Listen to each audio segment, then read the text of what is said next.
The city of joy, Calcutta, was under siege as prime ministers, industrialists, chief ministers and diplomats came in hordes last week to celebrate 100 years of the Confederation of Indian Industry, CII. The 300-year-old city went out of its way to welcome everyone with traditional warmth and affection.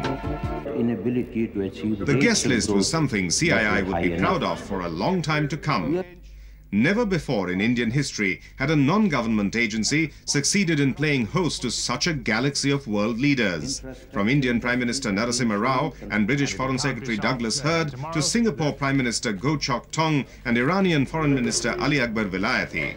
The centenary celebrations, or the Partnership Summit as they were called, were indeed a major step forward in showcasing the strengths of the latest Asian tiger, India, to the world.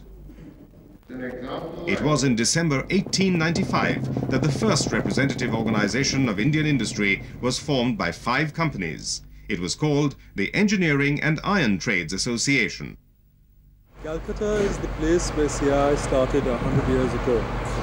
And so for historical reasons and geographical reasons, we chose Calcutta. Over the years, the association's name has changed several times. In 1912, it changed to Indian Engineering Association. In 1942, the Engineering Association of India was set up. In 1974, these two associations merged to form the Association of Indian Engineering Industry. In 1986, the name was changed to Confederation of Engineering Industry, reflecting the growth and expansion of the organization. Finally, in January 1992, the name CII was adopted to stress its further growth as well as to extend its coverage and services. Over the past 100 years, the organization has grown to a 3,000-member body, representing a total capital investment of over $35 billion or 1,050 billion rupees. The most high-profile among the different chambers of commerce and industry associations, CII has come to play a very important role in the ongoing process of liberalization of the Indian economy. We take up the issues and problems which the industry faces, either with the government or other agencies, relating to tax, procedures, and similar issues. The second focus is, which has especially been heightened during the liberalization phase, is a proactive dialoguing with the governments, both at the center and the state, in order to bring about an environment, a climate which is industry friendly, which would enable economic growth. After independence, in Calcutta, Mr. Narasimha Rao utilized the forum to dispel the many question marks which have arisen over the fate of the economic reforms in the wake of the recent electoral setbacks to the ruling Congress party in November. Addressing the inaugural session, Mr. Rao stressed that there will be no backtracking on reforms, much to the relief of the 10,000-strong audience. The West Bengal Chief Minister, Mr. Jyoti Basu, to acknowledge the efforts of the communist-ruled state, which is opening its doors to foreign investment. The summit even had a special plenary session devoted to opportunities in West Bengal.